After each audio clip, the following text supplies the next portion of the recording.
68 సంవత్సరాల తరువాత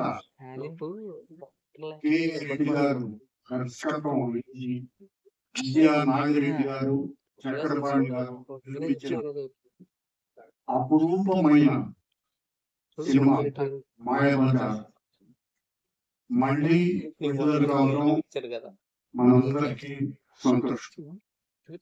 వేదిక మీద ఉన్న పెద్దలు రమేష్ ప్రసాద్ గారు, వీరశేఖర్ గారు, మా జగన్ గారు, చిట్టి గారు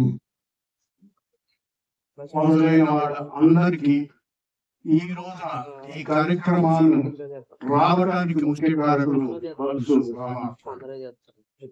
రామారావు గారు. ఎన్టీ రామారావు గారు అంటే ఎంత అభిమానం ఇక్కడ ఉన్న చాలా మంది.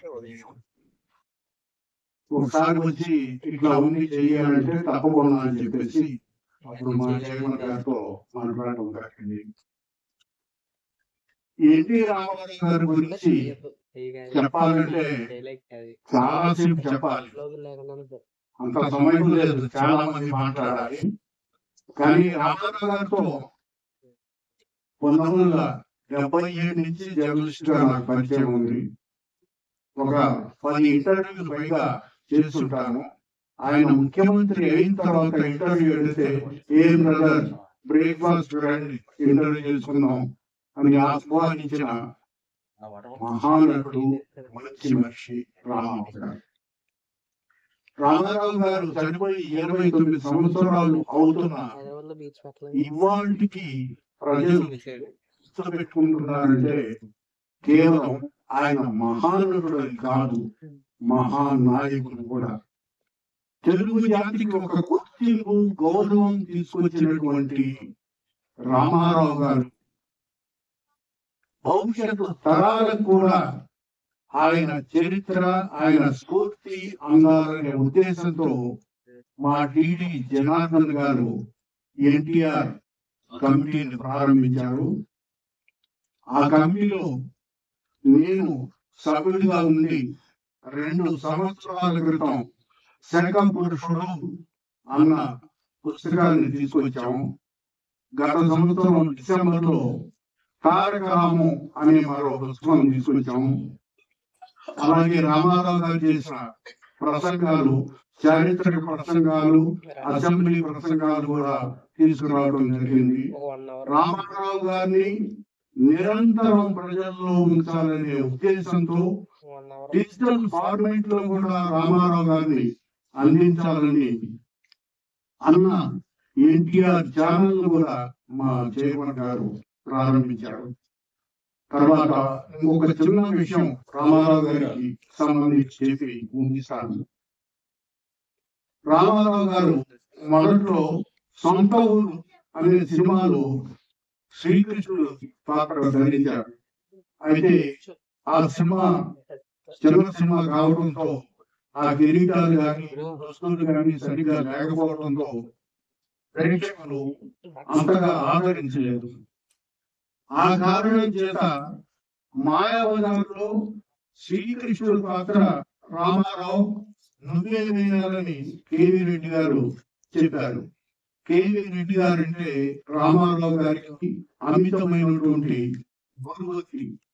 అందుకే గురువు గారు శ్రీకృష్ణుడు కంటే నేను అర్జునుడు వేస్తే బాగుంటుందేమో అనే సందేహం వ్యక్తం చేశాడు.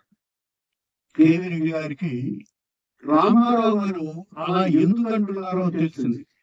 ఒక మధ్యాహ్నం రామారావు ముందు నువ్వు మేకప్ వేసుకొని రా చూద్దాం, బాగలేకపోతే మారుతాం అని చెప్పి కేవీ రెడ్డి గారు ఏం చేశారంటే నిర్మాతలతో కలిసి విజయ స్టూడియోలో ఉన్న వర్కర్లతో కూడా ముందుగా మొత్తం ప్లాన్ చేసి మేకప్ రూమ్ నుంచి రామారావు గారు వస్తుంటే సాష్టాంగ పడటం, నమస్కరించడం, ఆ భగవంతుని చూసిన ఫీలింగ్ తో ఉండటంతో రామారావు గారు అంత ముందు నేను చేస్తానో లేదన్న సందేహం పోయి తన మీద తనకి విపరీతమైన కాన్ఫిడెన్స్ వచ్చింది.